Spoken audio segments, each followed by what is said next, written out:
Live from downtown Vancouver at the Vancouver Film School campus, it's time for EP Live. Hey, welcome to EPN. My name is Victor Lucas, and we bring you the latest in everything cool, and it is so good to be with you on this Wednesday. Happy Hump Day, everybody. It's turned into a beautiful day here in Vancouver. I hope you are enjoying some summer-like weather wherever you are. And my heart goes out to everybody that's in the haze of the smoky season already out there. I know that the forest fires are affecting a lot of communities, so I hope you are doing okay through all of that extra haze. Make sure you don't breathe in too much of that particulate. We've got a great show for you today. I met our guest at Anime North over the weekend. His name is Kirby Morrow, and we're going to be talking to him about his career and all the fun things that he gets to do, and that's going to be tons of fun. We're also going to be playing the GameCube that HD RGB Consoles gave me out of the blue. They recognized me, and they said, "Did you want this GameCube to play on your show?" I went, "Yeah, I would love an HDMI-capable GameCube," so we're going to test that out. I tweeted out a couple of images already that we're going to be looking at Star Wars Rogue Squadron 2, a classic on the GameCube. But we've got a rundown to get to, so let's get started with that. This one's going out to Matt McRedbeard, commenting on my conversation with Tommy Tallarico the other day. This brings me back to the days that I fell in love with EP. Thank you so much, and I hope you still are in love with EP. Let's get started with your rundown. The PlayStation 4 isn't going to leave players stranded this holiday season. Earlier today, Sony and Kojima Productions announced that their highly anticipated PS4 exclusive Death Stranding will land November 8th. They also released a new trailer giving us our best look yet at gameplay. Death Stranding appears to be doubling down on the open-world stealth mechanics of Kojima's last game, Metal Gear Solid 5, with a stronger emphasis on exploration, vehicles, hand-to-hand combat, and shooting.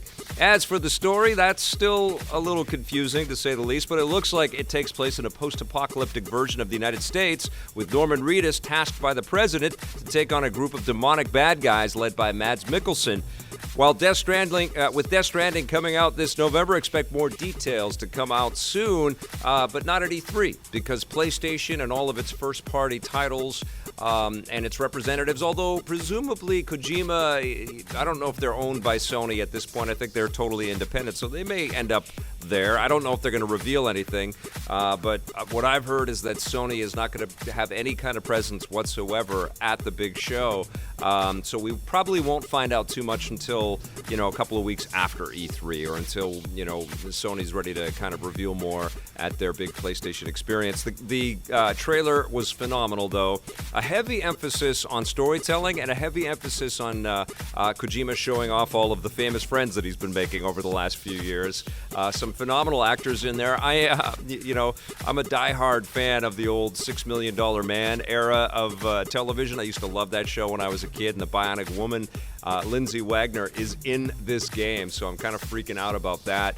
And Troy Baker is in amongst all of these different individuals in there too, so I'm psyched to see how this all comes together as a cohesive story, because it looks twisted, it looks weird, and we don't expect anything less from a Hideo Kojima game. But it also looks like there's going to be a lot of surprise, and we're not going to know where we're going to go in this title. So that's the way I like it. I mean, clearly Kojima Productions is, and Kojima and his team are experts at crafting not just games but franchises that sort of evolve and mutate and transform into many forms over time. And I don't think that they would start a title like Death Stranding without kind of the long game plan, like thinking about how this might look on subsequent consoles and, maybe a VR version of it if VR becomes a huge part of PlayStation's focus with the PlayStation 5. I think we're going to be hearing about this game for not just this year, but for many years to come. And presumably this will be one of the launch titles for the PlayStation 5 as well. The super slick, loads very fast, runs in 4K at 60 frames per second version of this game. All right, we're in the end game now because Netflix is ending their relationship with Marvel. The streaming giant has announced that the third and final season of Jessica Jones will be available to binge on June 14th, smack dab in the middle of E3 week. Not only is this the last season of the show, but it will be the last Marvel-Netflix collaboration ever. because all the other shows have already been canceled. Marvel's parent company, Disney, is launching their own streaming service, Disney Plus, later this year. But the decision to pull the plug actually came from Netflix itself, with the company not wanting to continue spending money on franchises that they don't ultimately own. No word if these shows or characters will find new life on Disney Plus or other Disney-owned platforms like Hulu. And let's hope that, Disney owns the sort of lion's share of Hulu, if not the whole thing outright. But let's hope that the success story around the Marvel-Netflix collaboration bodes well for maybe some of these shows returning, or at least these characters in new shows coming back. Because I can tell you, I was a huge fan of what they did with Daredevil, Luke Cage. I love the Jessica Jones show as well, and I love the Punisher show as well. So I would like to see, some variation of these themes come back. I also would like, Marvel to kind of explore some of its darker roots, and that was one of the things that these shows all were able to showcase. Incredibly hyper-violent situations, some adult kind of themes. And made them feel a little bit different than the MCU stuff that was out there. And that was refreshing. That was cool. And I think they would all exist quite well on Hulu. And it would be cool to get a Ghost Rider show in that vein, or a Moon Knight show in that vein as well. But yeah, I think Disney likes money, and Marvel makes a lot of money for Disney.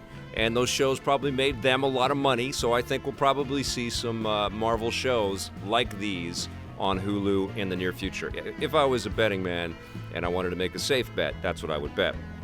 All right, if Hollywood makes a sequel to Detective Pikachu, they've got somewhere to start. Nintendo and the Pokemon Company have made several big announcements, starting with a new Detective Pikachu game for the Switch. No footage has been released, but we know it's an all-new game that will continue the story from the last game. No word yet on a release window. Nintendo also announced 2 new mobile games, Pokemon Masters, where you can train and battle with all the same Pokemon characters from the main games, and Pokemon Sleep, which will take place in a persistent online world that tracks when you sleep and when you're awake. Finally, Nintendo announced Pokemon Home, a new online service that will tie together all the Pokemon you catch in every game across the 3DS, Switch, and mobile devices, allowing you to continue progress with the same characters no matter what game you're playing. And that launches next year, and this is incredible. The Pokemon Behemoth, this phenomenon that I just did not understand when I was at E3 1996, is when I think they revealed the first one for the Game Boy. I was like, what? Pokemans? I just did not get this thing. I don't know if too many people in North America really did, but God, it took everything by storm, and the kids that grew up with this ate it up and made Pokemon a huge, massive success, and I think they've all grown up and they've got kids of their own and they're sharing Pokemon all over the place. I've been doing that with my daughter, and Detective Pikachu was a massive hit, so we're going to see more of that as a film. And clearly, the Pokemon Company is not sleeping, no pun intended, on coming up with some crazy new ideas for everybody out there. I think this concept of the Pokemon Home, it sounds almost like Amazon or an Apple or a Google kind of creation. It's incredible, where you could just sort of lock all of the different characters that you've collected. Such an amazing concept. What a world we live in. If you are a Pokemon fan of any sort, you've got a big smile on your face this week. I know, this is all huge, huge news.